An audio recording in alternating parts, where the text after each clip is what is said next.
Good evening students. चलिए 5 infinite tense का आज लास्ट डे है। अब टेंस में कुल कितना 37वां दिन 37th डे। तो 5 इनफिनिट टेंस के अंतर्गत जैसा कि मैं प्रेजेंट इनफिनिट में भी इंफिनिटिव सेंटेंस की संरचना बनाया था, एग्जाम्पल दिया था, तो 5 इनफिनिट टेंस में भी इंफिनिटिव सेंटेंस होते हैं।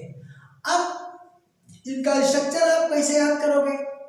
तो अफर्मेटिव सेंटेंस पास्ट इंडिफिनिट का जो अफर्मेटिव सेंटेंस का स्ट्रक्चर होता है, पहला स्ट्रक्चर देखो, पहला स्ट्रक्चर तो पास्ट इंडिफिनिट का अफर्मेटिव सेंटेंस के पहले स्ट्रक्चर में आप यहाँ पर ताते ती के बाद तो लगा दो, या इसी स्ट्रक्चर में धातु के पहले आप अवश्यावली जरूर लगा दो। ओके, अब सेकेंड स्ट्रक्चर लो, पास्ट इंडिफिनिट का सेकेंड स्ट्रक्चर आ ई ए, इसमें तो नहीं लगेगा, तो से नहीं बनता है। यहाँ पर केवल धातु के पूर्व जो है अवश्यावली जरूर लगा दिया।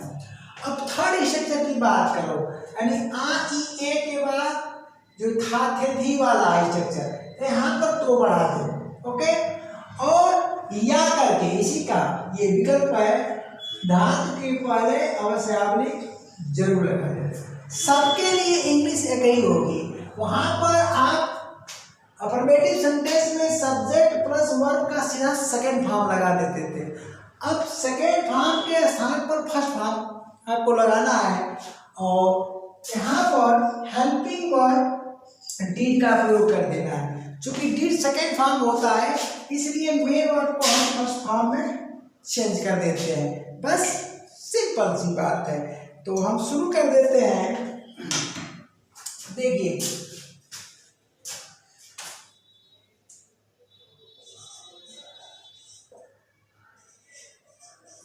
वह अंग्रेजी में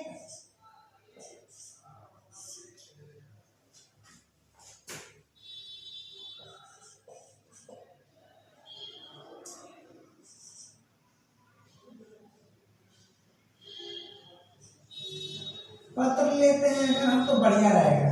वह अंग्रेजी में पत्र लिखती तो थी, या करके वह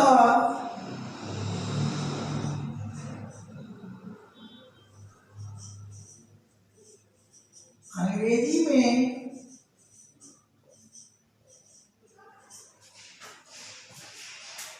ठीक ना, पत्र अवश्य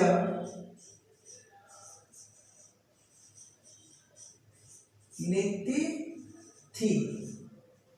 ये फर्स्ट स्ट्रक्चर हो गया और इसका ये अल्टरनेटिव हो गया। लेकिन ये सारे के सारे अल्टरनेटिव ही होते हैं, तो आप लिख सकते हो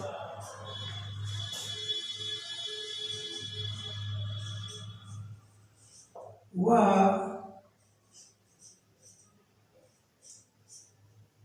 अंग्रेजी में पत्र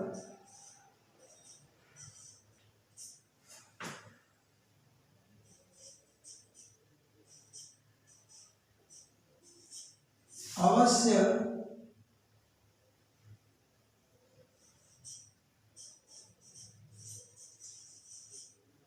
लिखी। अब चलिए फिर क्या कर दीजिए, वह अंग्रेजी में पत्र अवश्य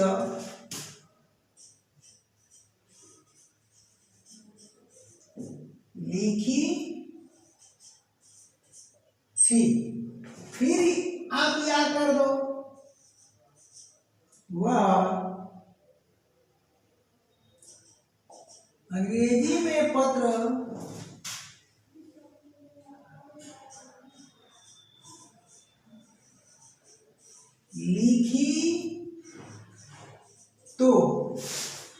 लिखी तो थी।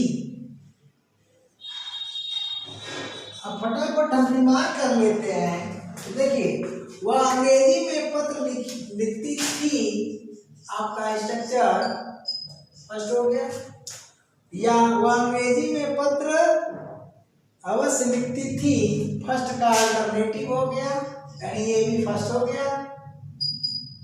ठीक है, अब चलिए वह अंग्रेजी, यहाँ में छूट गया है,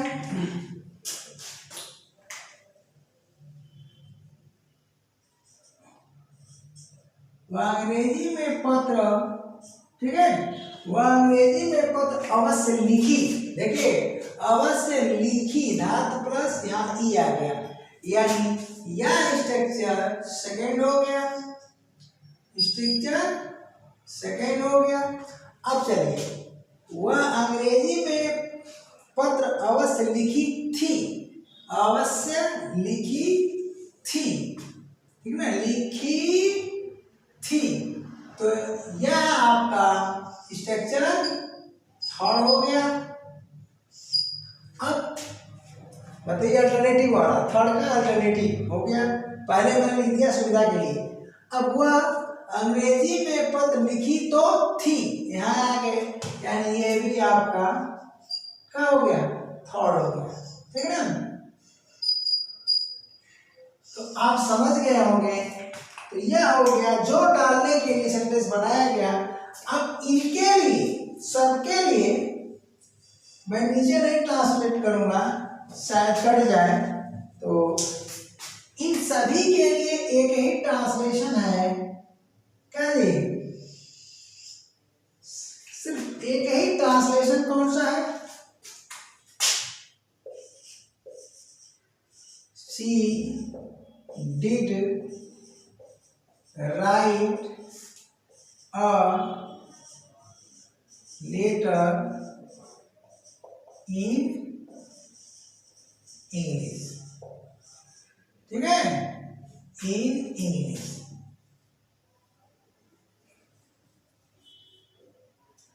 जगह कम पड़ गई, चलिए एडजस्ट कर देता हूं, ये फुल स्टॉप।